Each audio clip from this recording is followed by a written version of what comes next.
Olá, bom dia, salve, salve, galera. 3 de novembro de 2021, são 10 horas e 23 minutos. Esse é o nosso encontro síncrono de Educação Física, EFI 1. O nosso tema de estudo desse bimestre é Filosofia do Esporte. E nós estamos projetando aqui na tela, e vocês já podem ver, o título, o direito ao esporte como direito à cidadania, que eu acho que traduz melhor um pouco essa ideia da filosofia do esporte, que seria então a filosofia do esporte. Aí vocês vão me perguntar, mas professor, é possível falar em filosofia do esporte? E eu respondo para vocês, sim, é possível falar em filosofia do esporte. E por que é possível a gente falar em filosofia do esporte? Se a gente pensar, e a gente vai ter que remeter, e vamos ver, gente, se a gente consegue fazer, aí até nesse mês aqui ainda de novembro, vou convidar a professora Mariana, que é professora de filosofia do campus, para falar um pouco mais sobre esses aspectos da filosofia, né? A gente teve um encontro com o pessoal dos segundos anos, foi bem bacana, eu gravei, inclusive, está lá disponível no YouTube,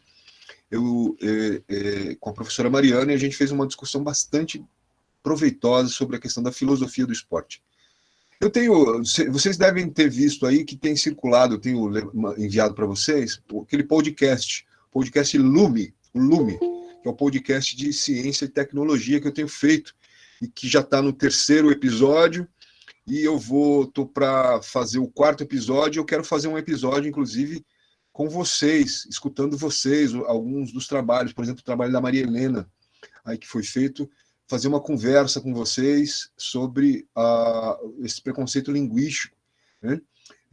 Falar sobre ciência, que é uma forma de conhecimento. Então, se preparem aí, porque em breve eu vou convidar aí os grupos que fizeram pesquisa e trabalho apresentados na SNCT para participarem do Lume, que é o podcast de ciência e tecnologia que eu tenho heroicamente tentado produzir aí com a infraestrutura doméstica que eu tenho aqui. Convidei na semana passada, eu fiz um bastante legal, que foi uma live, na verdade, com o professor da Faculdade de Saúde Pública, do professor médico sanitarista, professor Marco Ackerman, e também convidei um outro amigo, um biólogo, que trabalha no Ministério da Saúde, o Eduardo Nilson, que é doutor em saúde global. Isso foi muito interessante. Então, fica aqui já para vocês o convite. Depois vou fazer esse convite de forma oficial, de forma formal, vamos dizer assim, para a gente fazer essa live com alguns dos grupos que apresentaram trabalhos para o Lume, tá? E no Lume eu tenho falado muito a questão do conhecimento, né? A gente estudou um pouco isso no terceiro bimestre, né? A gente estudou isso quando foi falar de saúde.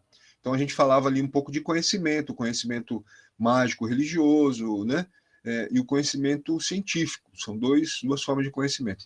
Então a gente pensar o conhecimento na sociedade tem várias formas de conhecimento. O conhecimento científico não é só um conhecimento, né? Você tem o conhecimento que é do senso comum, né? Que é esse conhecimento que circula, vamos dizer assim, que é o conhecimento empírico, é o conhecimento que as pessoas acham, né, sobre a vida, que aprendem com a vida. Isso é uma forma de conhecer a vida, né? É uma forma de conhecimento. Tem o conhecimento religioso, né, que é o conhecimento que a gente estudou mágico, religioso, sobre saúde, né? Então, transcendental, que pensa a vida a partir de critérios transcendentais, né? Que não são conhecimentos físicos, materiais. Tem o conhecimento filosófico, que podemos dizer que é o primeiro conhecimento que o mundo, que a humanidade sistematiza, o conhecimento filosófico, é uma forma de tentar explicar o mundo. Então são perguntas que a gente faz, quem somos, né? Para onde vamos, de onde viemos, né? São perguntas que a gente tenta resolver e a gente pergunta se essas perguntas são válidas, inclusive se são possíveis de serem respondidas. Isso é o conhecimento filosófico, que é uma forma de conhecimento. A filosofia é a primeira forma de conhecimento. E o conhecimento científico, né? Que é esse conhecimento ao qual a gente acessa aqui no Instituto Federal. Lembrando que nós somos uma instituição, o Instituto Federal é o Instituto Federal. Tá, eu vou colocar, não entendi o nome do chat? Nome no chat, ah, tá. No nome do chat para marcar presença? Não entendi, Danielis. Não entendi. Os conhecimentos, você fala?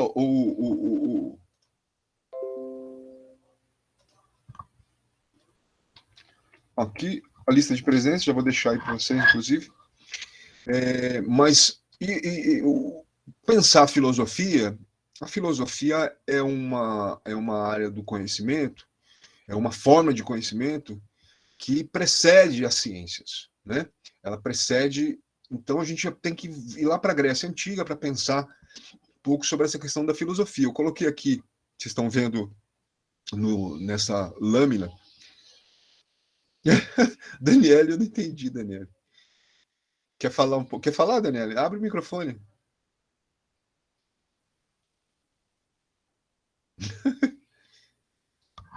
Tá aberto o microfone, se quiserem falar. Aliás, se quiserem ir falando aí também, quando eu estiver falando no microfone, fiquem à vontade.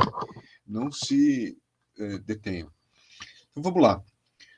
Eu coloquei aqui ó, as dimensões sociais do esporte, né? E a gente pensar a filosofia. A filosofia, ela é o conhecimento. A gente tem que sempre pensar o seguinte: a sociedade que a gente vive, essa sociedade brasileira, é uma sociedade que é altamente influenciada pelo pensamento que a gente chama ocidental. O pensamento ocidental é o quê? É o pensamento que vem da Europa. É o pensamento europeu que a gente pode resumir dizendo que é o pensamento greco-romano, judaico-cristão, né? Esse é o pensamento que influencia, que pesa sobre as nossas cabeças aqui no Brasil.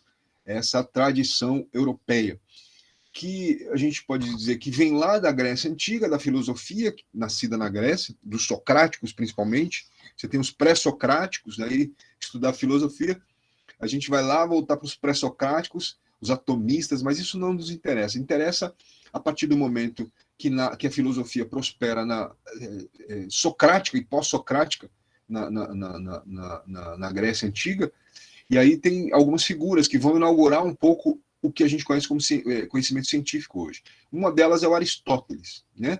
E outra é o Platão. São duas correntes que vão dar origem a vários pensadores, filósofos, principalmente na modernidade. A modernidade, vamos pensar, a modernidade é quando começam, vamos dizer, o renascimento científico na Europa, né? Com Galileu Galilei, com Newton, esses personagens que a gente já ouviu falar muito.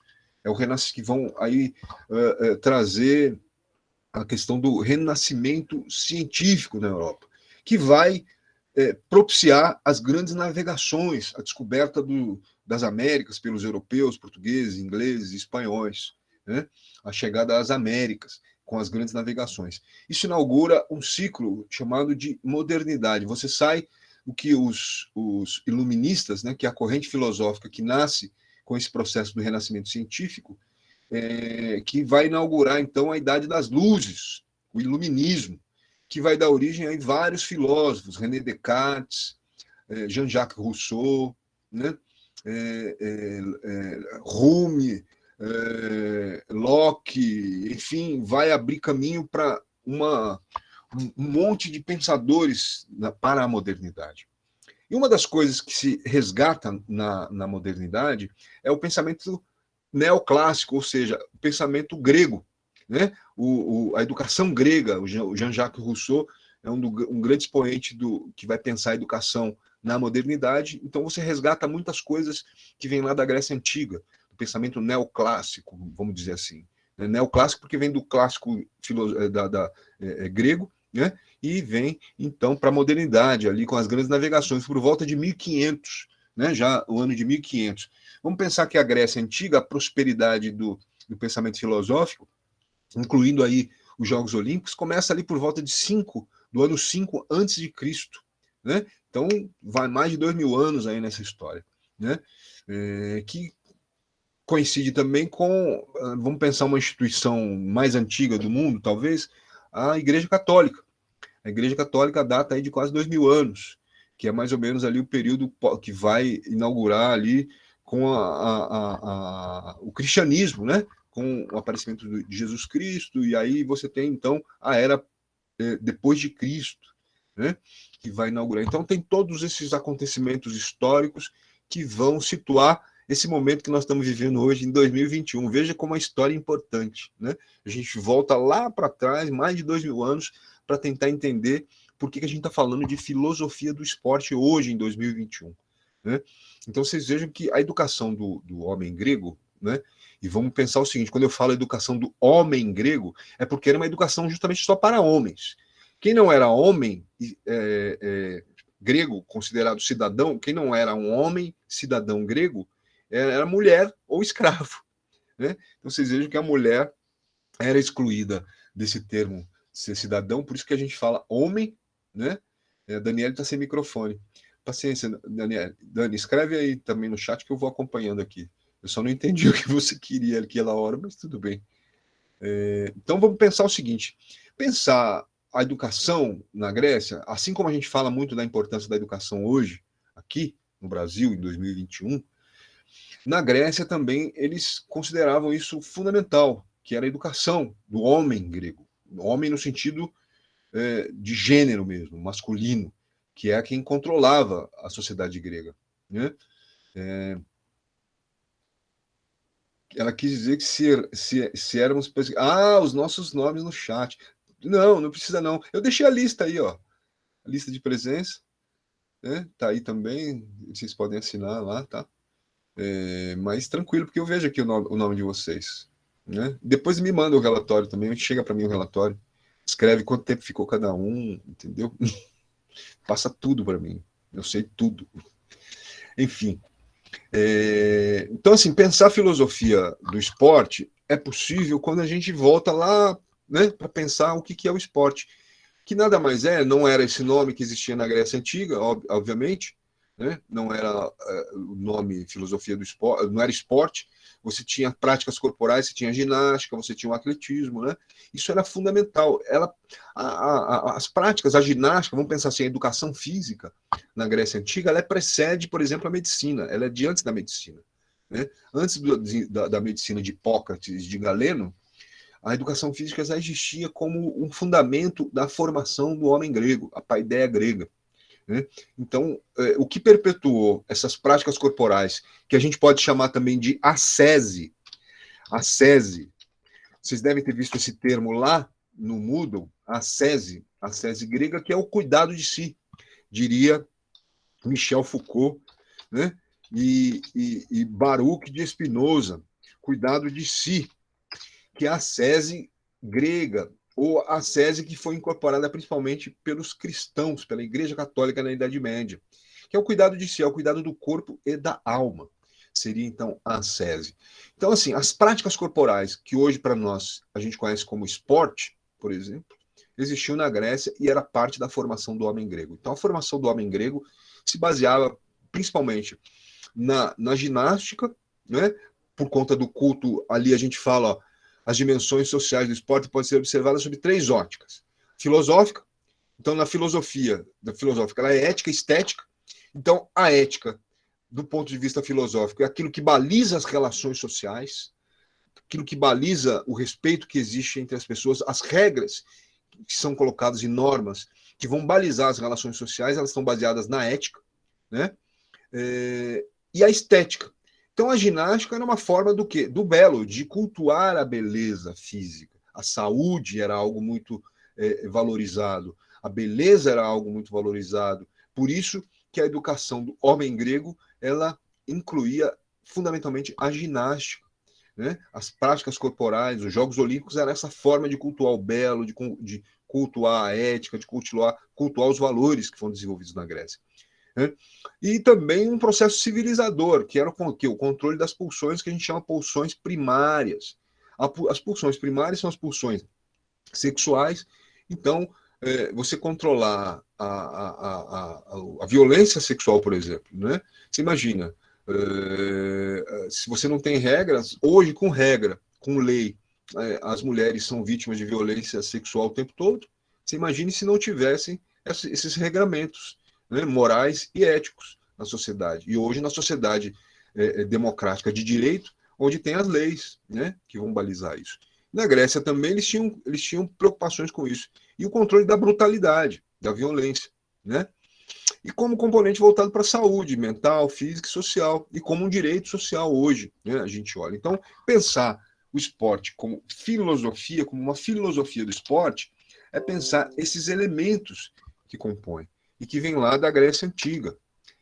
Então, vamos pensar, ó, a dimensão filosófica, são categorias filosóficas, né? Por isso que eu falei no início de convidar para um próximo encontro a professora Mariana, que é professora de filosofia, e que é uma especialista para a gente detalhar esse aspecto fundamentalmente relacionado à ética. Então, ó, pensar a ética estética, a filosofia moral, né? Pensar a filosofia moral, o que é certo, o que é errado, o que é o bem, o que é o mal, né? O que é o bom, né?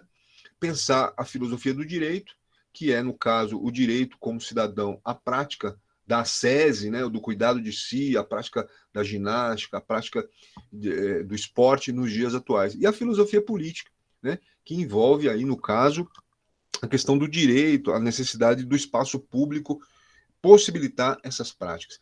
Tá sendo claro para vocês, gente, o que eu estou falando, ou tá complicado assim para vocês entenderem? São muitas coisas. O que vocês estão achando?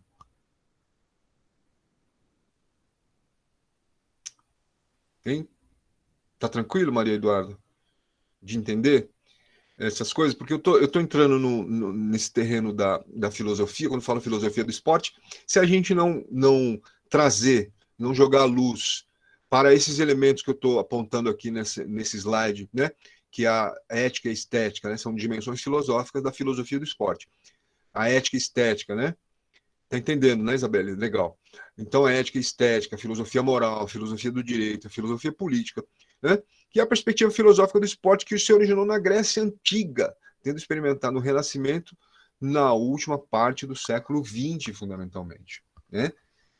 Ali na última parte do século XIX, na segunda metade do século XIX, vamos pensar assim, na Inglaterra, né? Principalmente que vai dar conta de organizar o esporte ali, então o futebol foi organizado por volta de 1863 na Inglaterra, né? Então o Thomas Arnold, o pedagogo, é a chamada era vitoriana da Inglaterra, a era de grande desenvolvimento humano que se propiciou na Inglaterra, e o esporte foi um elemento que foi organizado na Inglaterra, justamente resgatando essas questões filosóficas da Grécia Antiga. Veja que interessante, né?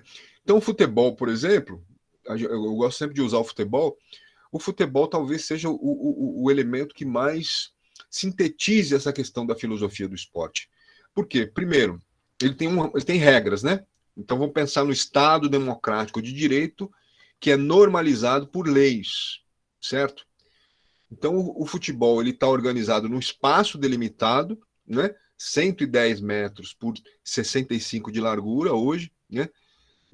Balizado, dividido ao meio, então o princípio da igualdade, uma sociedade que, vamos pensar, essa sociedade eu falei para vocês no início, que nós vivemos numa sociedade greco-romana, judaico-cristã, certo? Você tem três elementos na Europa, a gente falou de modernidade, essa modernidade ela se consolida na Europa, a gente está falando de Europa, não estou falando da África, da Ásia, nós somos influenciados pela Europa Central, né? É o que pesa sobre as nossas cabeças aqui, sobre a nossa sociedade, é esse pensamento originário da Europa. A Europa, você tem três lugares que vão, vamos dizer assim, organizar essa sociedade, normalizar as regras. Uma é a inglesa, né, com a Revolução Industrial, o mercantilismo também, que nasce ali, e a Revolução Industrial na Inglaterra. Então, isso é um aspecto econômico, né? Um aspecto político, da filosofia política, que é a Revolução Francesa, que acontece em 1789, se consolida em 1789 na França, né? E vai dar os parâmetros políticos para a sociedade moderna. Então, vejam, a Revolução Industrial na Inglaterra, a Revolução Política, que é a Revolução Francesa, e o pensamento filosófico alemão, principalmente com Kant e Hegel. Então, são três pilares do Ocidente, o pensamento greco-romano, judaico-cristão, que vão se cristalizar, que é a Alemanha com a sua filosofia, né? Kant e Hegel, principalmente, mas também você tem lá na Alemanha a Reforma Protestante, com Martinho Lutero, no final do século XIV, né? Martinho Lutero, a Reforma Protestante, a Revolução Francesa e a Revolução Industrial na Inglaterra. Então, 3 pilares que vão sustentar o que a gente conhece hoje como sociedade moderna, né? Então, isso vai influenciar o Brasil, é parte dessa influência, desse pensamento todo, né? E o esporte nasce aonde? Na Inglaterra, né? A Inglaterra que organiza isso. Então, vejam, o futebol é a principal, a que dá materialidade a essas questões filosóficas, políticas, né? E econômicas de uma sociedade balizada, então, por um regramento. E aí você tem o futebol que organiza, então, regras num espaço delimitado de 110 por 65 metros, né? 2 equipes, princípio da igualdade, que é o princípio que vai gerir a Revolução Francesa, a ideia da igualdade. Então, 2 equipes formadas por 11 pessoas em cada lado, né?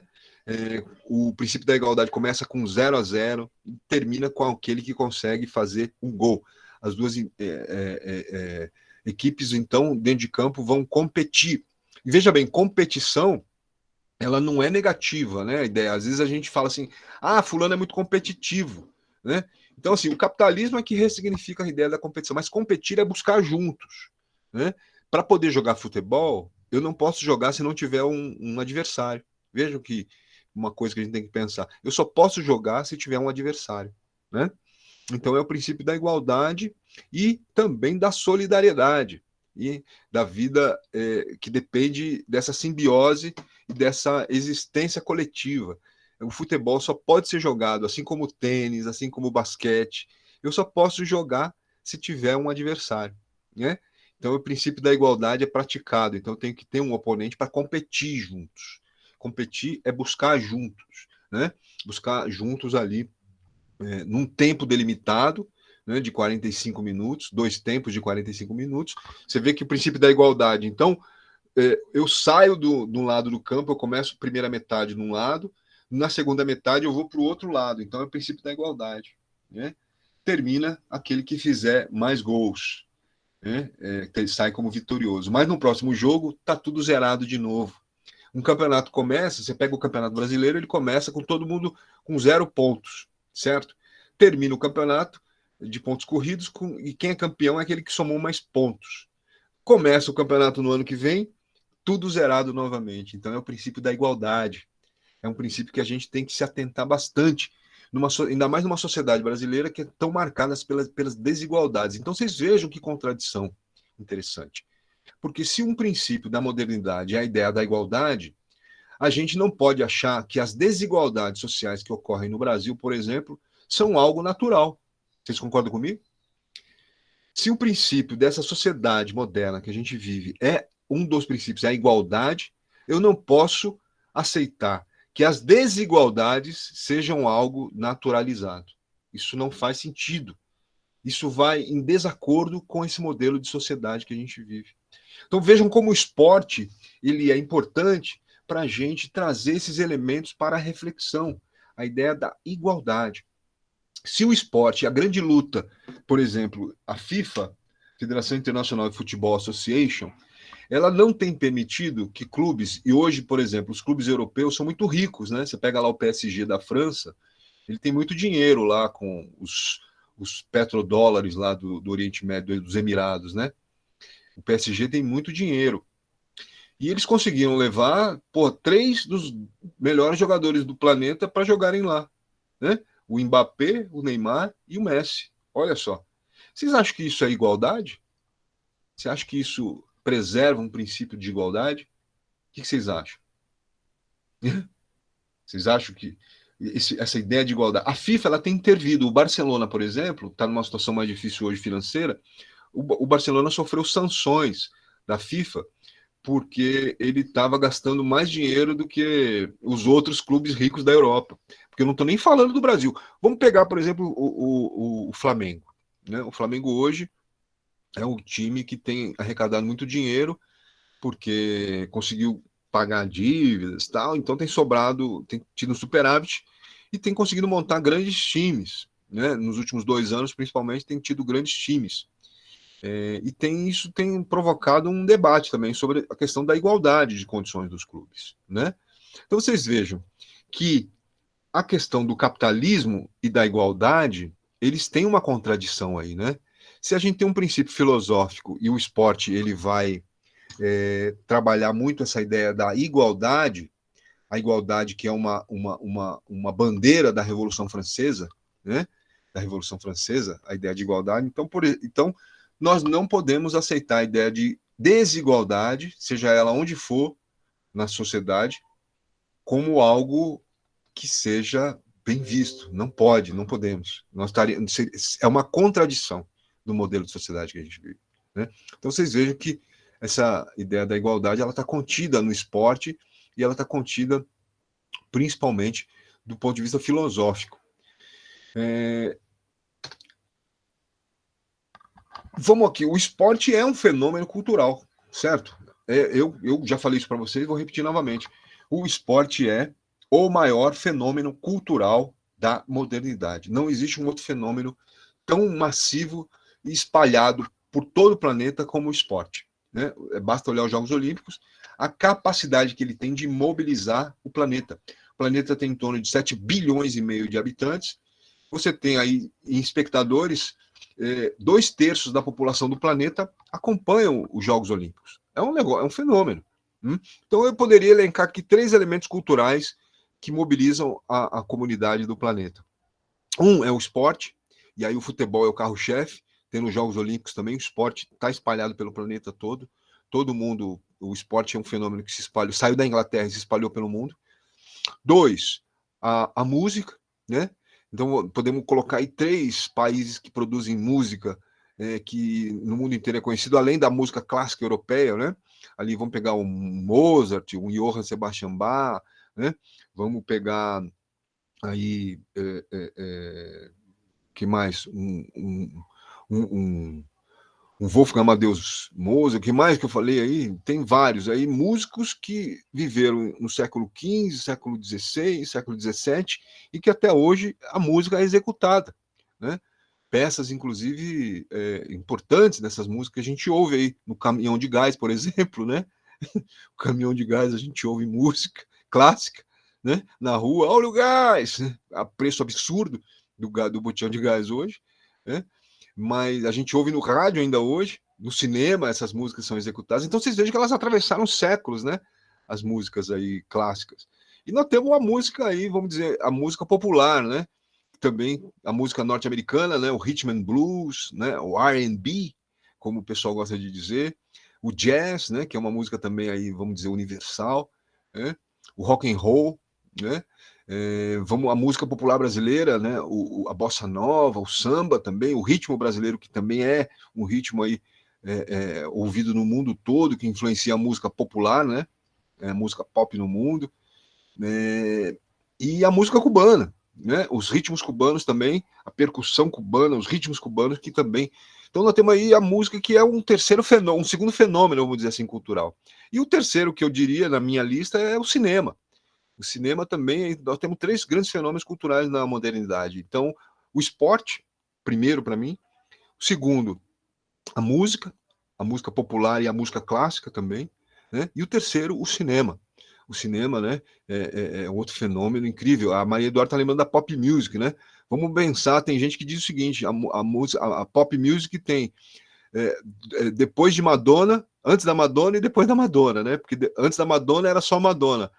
E depois da Madonna, todo mundo imita a Madonna, a Beyoncé, a Rihanna, todo mundo, a Anitta aqui, todo mundo imita a Madonna. Então, vamos dizer que existe a música pop pós-Madonna e também o Michael Jackson, né? Os 2 grandes músicos aí da música pop no mundo seriam o Michael Jackson e a Madonna. Então, existem a música pós-Madonna e da música antes da Madonna. Antes da Madonna era a Madonna. E depois da Madonna vem tudo isso aí, Rihanna, Anitta, Beyoncé e assim sucessivamente. E do Michael Jackson a mesma coisa, né?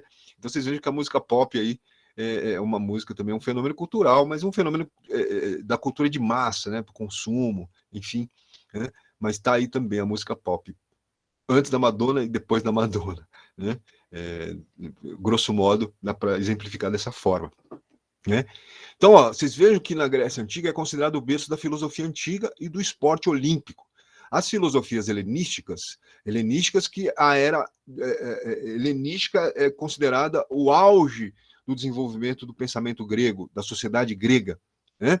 A era helenística, né? Ali por volta do século V, IV antes de Cristo, né?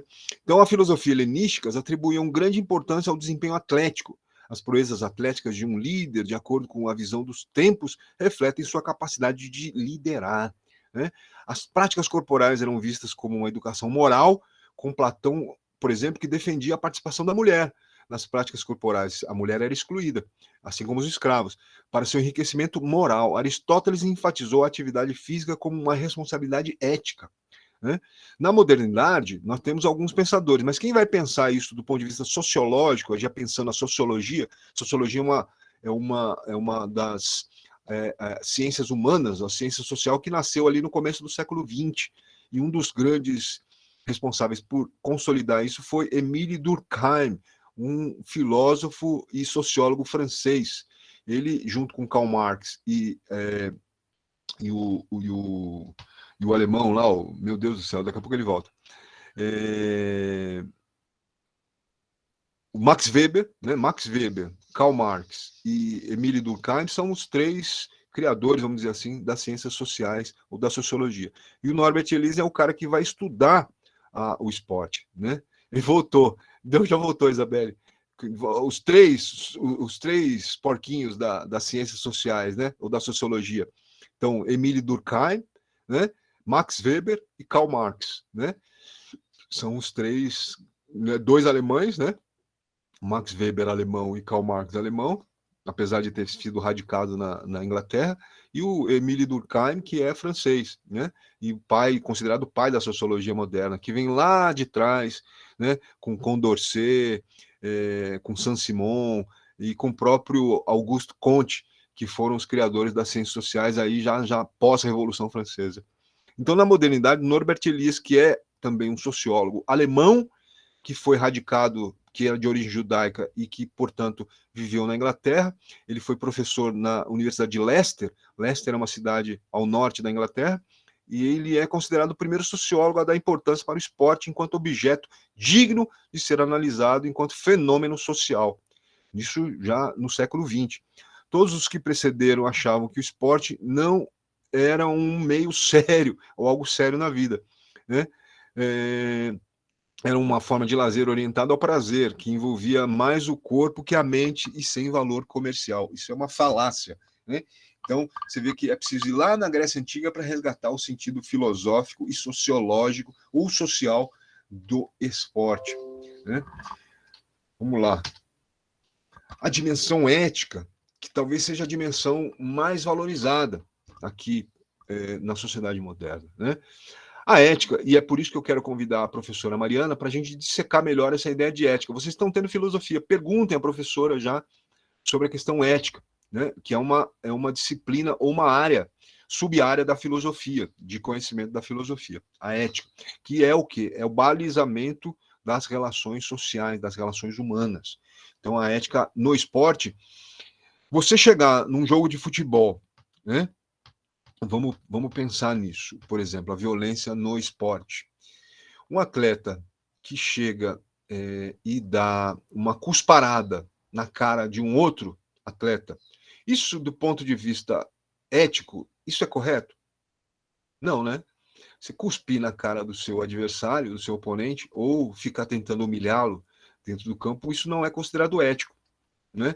Ou você dá uma entrada por trás num jogador ou numa jogadora, né? Eu tenho acompanhado também o futebol feminino, que está bastante se desenvolvendo também muito fortemente no Brasil, graças a Deus.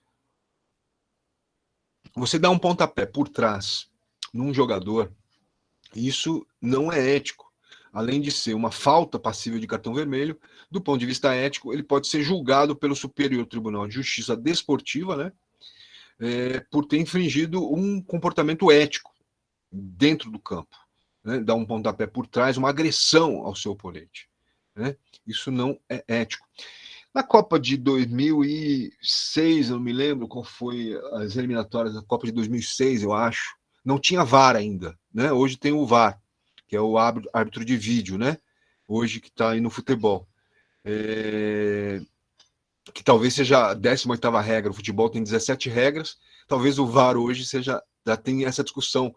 É uma discussão teórica, né? Vamos cair lá na filosofia do direito, lá que eu apontei lá no início para vocês, a filosofia do direito. Que talvez se tornou a 18ª regra do futebol que a gente acompanha hoje. Não tinha VAR nas eliminatórias, acho que para a Copa de 2006 na Alemanha, não me lembro, ou 2010 na África do Sul, não recordo aqui precisamente. Teve um jogo eliminatório que era uma repescagem europeia, o último jogo, França e Irlanda, esse era o jogo.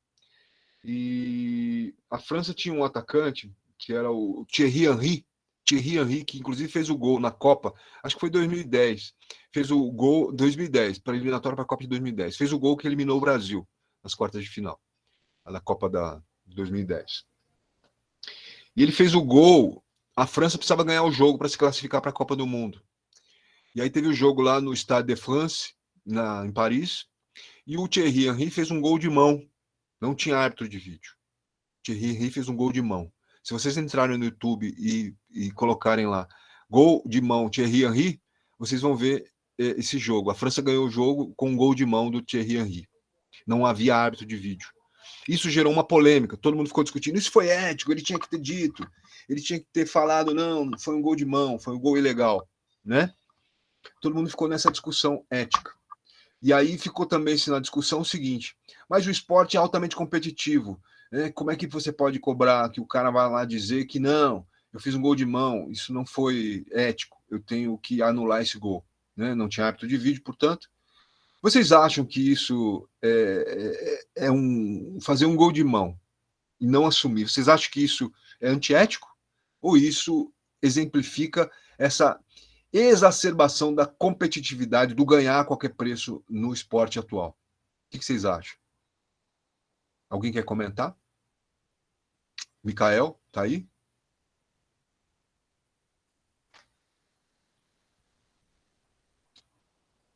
Alguém quer comentar? Maria Eduarda está falando aqui da hipercompetitividade, né? Então, se tivesse o árbitro de vídeo, provavelmente o gol teria sido anulado. Então, eu acho que o árbitro de vídeo, o VAR, ele corrige uma questão ética no jogo. Vocês concordam comigo? Que ele faz, a tecnologia acaba servindo como uma forma de correção ética, ou correção daquilo que foi correto. Então, assim, uma decisão injusta, como foi, por exemplo, em 1986, a Argentina foi campeã do mundo na Copa do México. E tem o famoso gol da La Mano de Dios, do gol do Maradona de mão. Hoje, com o VAR, virou uma lenda no futebol, é sempre mostrado esse gol de mão do Maradona, tal, né? Mas, do ponto de vista ético, não foi correto. Então, vocês concordam comigo que o VAR ele faz uma correção ética no futebol? Já existia no vôlei, por exemplo, que é o desafio, né? Existe no voleibol o desafio, no futsal também já tem agora, na Copa do Mundo de Futsal, recentemente, lá na Ásia, na Eurásia, né? Na Europa não me lembro ali o país onde foi, mas vocês concordam que o VAR ele faz uma correção ética no futebol? Vocês acham que isso é uma afirmação verdadeira que eu estou fazendo? O VAR corrige um problema da ética no futebol? Levando em consideração esses dois episódios que eu citei para vocês, o gol de mão do Maradona na Copa de 86, com a Argentina campeã, e o gol do Thierry Henry contra a Irlanda nas eliminatórias para a Copa do Mundo, que classificou a França. Né? Não existia VAR. Vocês acham que o VAR, então, ele corrige essa questão, esse problema ético no futebol? Ele é um elemento para isso? É uma coisa para a gente pensar, né? É uma coisa para a gente pensar a questão ética. Então, a gente está falando de filosofia do esporte, e a questão ética ela é uma questão aí pesada para a gente na sociedade.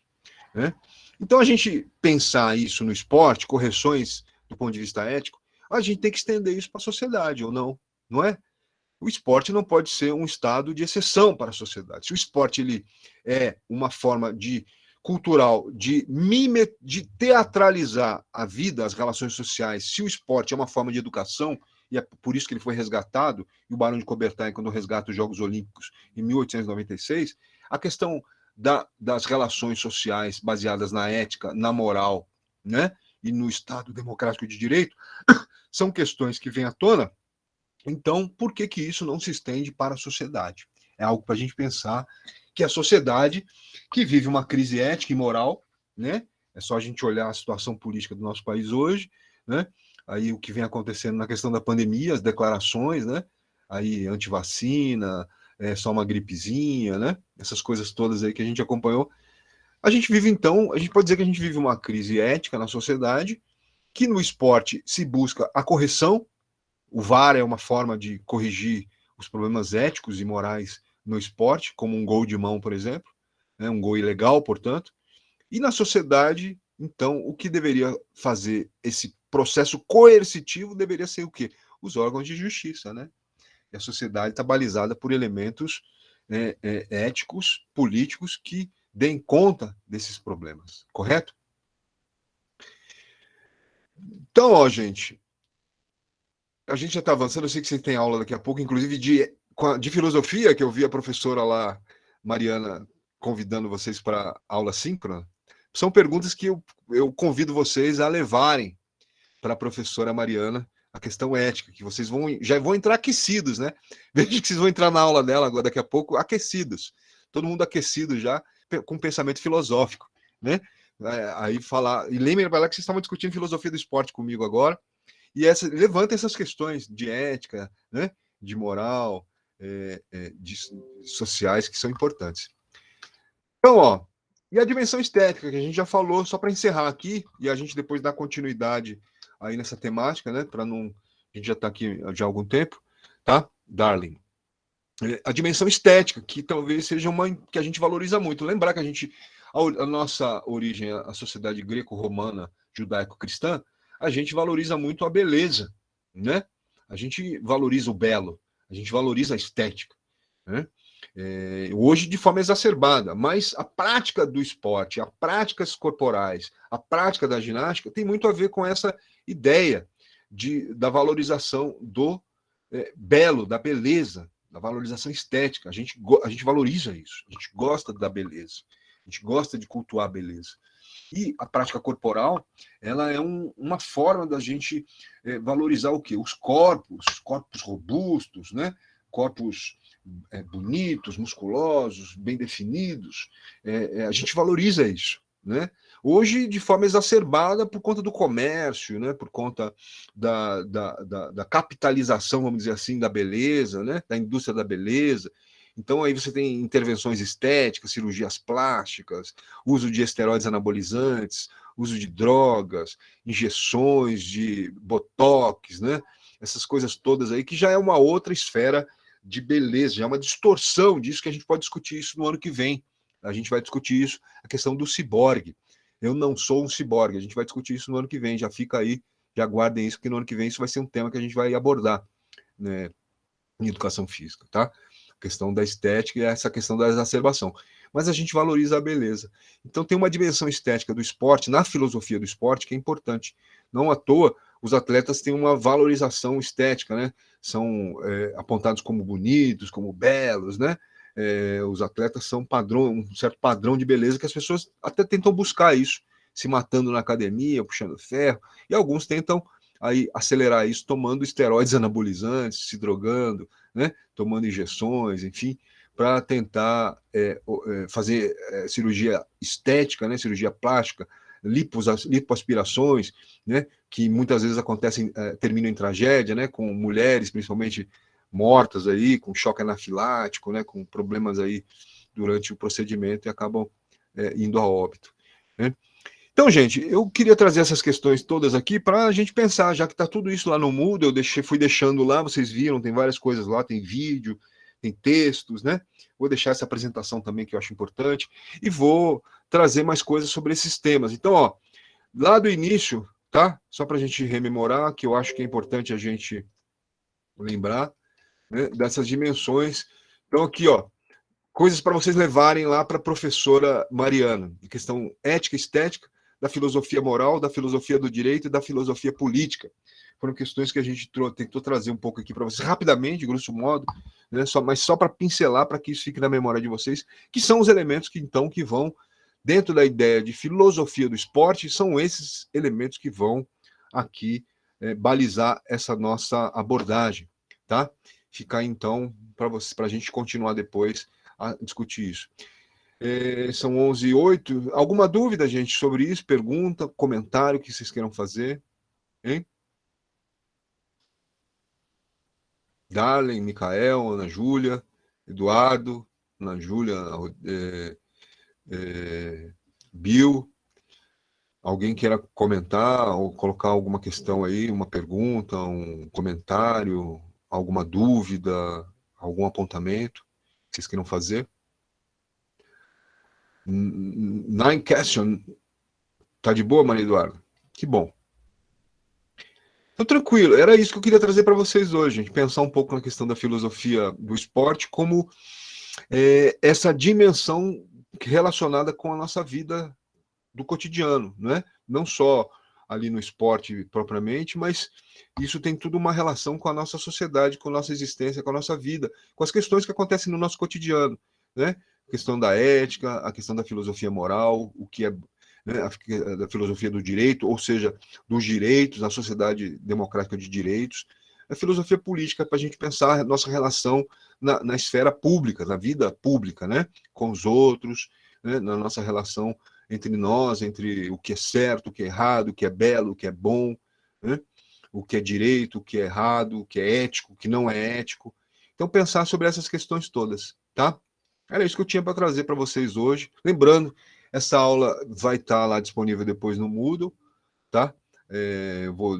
Depois vou colocar lá no YouTube, vai ficar disponível isso aqui que a gente trouxe. Vou deixar mais coisas lá, e provavelmente mais alguma tarefa lá para vocês fazerem relacionada a esse tema, tá?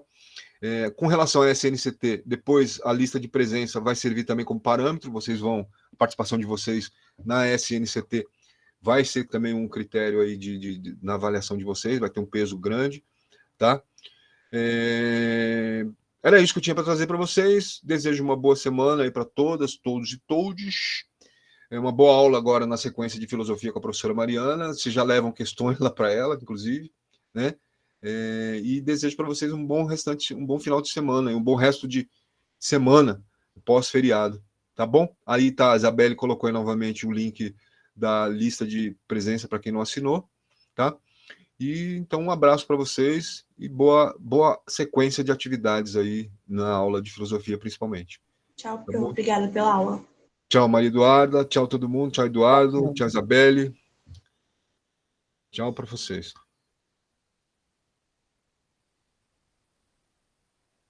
Bom resto de semana, Micael.